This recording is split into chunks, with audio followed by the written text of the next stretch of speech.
Chomane Chomane grew up in the Free State. The tiny town of Verloonsgren was too small for the ambitious radio veteran. He moved to Soweto in the early 70s as a teacher. He taught at various schools where he also wrote plays to help keep the kids off the streets. 1975, I was in the Free State, Verloonsgren. There's a primary school there called Mahlabathini. That's where I was a teacher. Then the next year, 1976, 1st of January, actually I came in Joburg in 1975, towards the end of 1975. My brother Patrick, who was already here as a teacher also, invited me, said, "No man, there's a post for you, come to Joburg." So I went to Joburg, and then I started here in Joburg in the 1st of 1976, the 1st of January, in Joburg. There was a school in White City called Itshepe. That's where I was. To give you history, in 1976, you remember, we always remember the riots of 1976. I was a teacher at Itshepe, the first victim of the riots that year. That little boy was from our school where I was a teacher. With a teacher, Mistress Mangu, she was a teacher there. And I've forgotten them, it's a long time ago, man. But that's where I was, 1976. Then I stayed there, I think, for 4 years. After those years, I went to another school in Molapo. They used to call it Molapo Secondary School. From Molapo, I went to Jabulani Junior. It's a secondary school in Jabulani where I met the famous, beautiful musician, Yvonne Chaka Chaka. She was one of my students in that school. So I taught so many guys from Soweto. Some are doctors, some are nurses.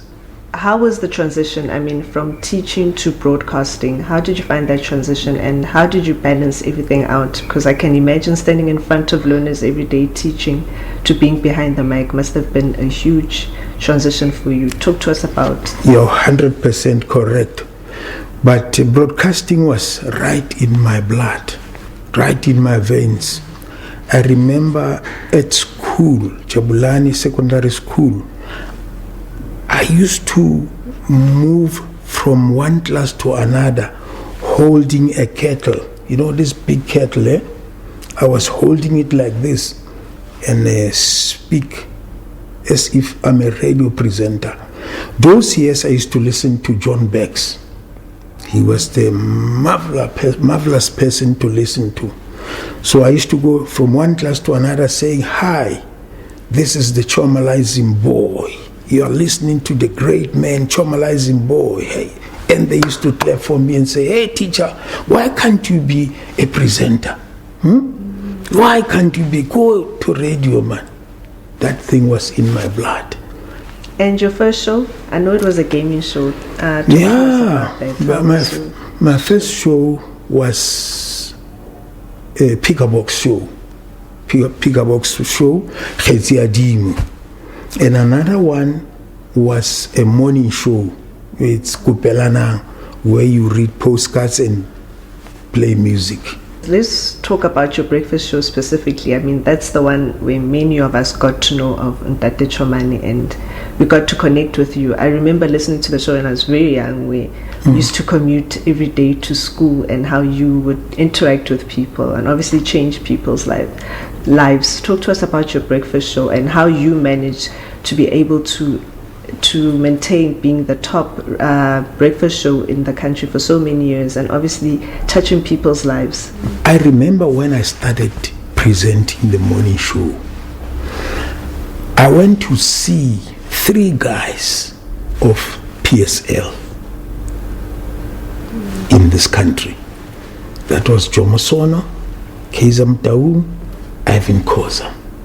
Before I could present that program, that was my planning, my plan, so that I can have a backup from those people. They can help me anytime if I want to interview those players. I shouldn't have a problem. So I made an appointment with Joe Mason. I went to see him. He was somewhere in a small street. He gave me a warm welcome, saying, "No, Mr. Chomane, where are you from?" I told him I'm from Lesedi FM and I'm going to present a morning show. This is a morning breakfast. And I wish you to give me permission if I want to talk to one of your players anytime, please. Can you avail that player? He said to me, "No, it's all right, you are welcome." And I went to Kaizer Mtaung at Commissioner Street, Clemson House, corner building. The same way I presented myself. I'm Chomane Chomane from Lesedi Fm. He said to me, no, you are welcome here. Do you want coffee or you want a tea or cold drink? I said, no, I'm not here for that. Please allow me to interview one of the players. Even you, if I want to talk to you, allow me to talk to you. Because I think I represent all the teams in South Africa, as well as Ivan Khoza. Ivan was having an office at Carlton Center. So I went to see Ivan Khoza there. He allowed me also. The rest is history. Then I went back to the studio to start my show, prepare. I said, I still remember, I said, I'm going to build a rock with this show. It will be a rock that nobody will break it. And who was your biggest critic? Did you ever go back and listen to your work and say, I need to improve here and there? And how did you work in becoming such a household name and being so professional? No. In our radio, Lesedi FM, we used to have a meeting every Friday. They listen to my program. They record it and then they bring it here. They criticize you. Okay. They criticize you and say... In front of yourself? Yeah. So you're part of the meeting? While I'm there, yes. Okay. And you write all those mistakes down. They talk and say, no, Mr. Chomane here, no, made a mistake here and so on. And I used to listen to them because they are my first critique before the listeners. I was very happy for that thing because they used to help me to improve in my program. What do you think our generation of broadcasters can learn from your generation of broadcasting? Let me tell you, if you look all the channels, it can be BBC, it can be Sky, it can be CNN. Those people who are broadcasters there, who are anchoring the shows, are elderly people. They are not young like you. No, they don't want young people because you don't have an experience. You see, they want old people. You see, look at CNN, good shows there. Sky, old people, man. You see, they respect experience of a person, whereas here we don't respect the experience of anybody. You see, so I hope they should keep on. They should retain their talent. You see, they shouldn't just throw a person and say, go. You see, I can do it myself. Even if I go to radio, it's just that I don't like radio anymore. I don't enjoy it. I enjoy business. If you can see 1 million in your hand, will you go back? No. I won't go. You see?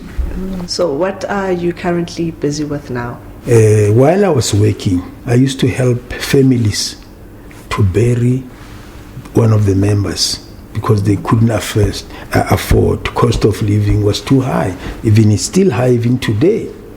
I used to help them to bury their family members. So I got hold of two gentlemen who helped me to know this business. The first one is Mr. Mabona. Mr. Mabona, Reverend Mabona, Bishop Mabona, I'm proud of him. He taught me how to run a mortuary, how to run undertaker. Also, Diale, Chicks from Moshaki, he's a well-known guy. Chicks, he contributed a lot to me. He is still even my mentor now, that guy.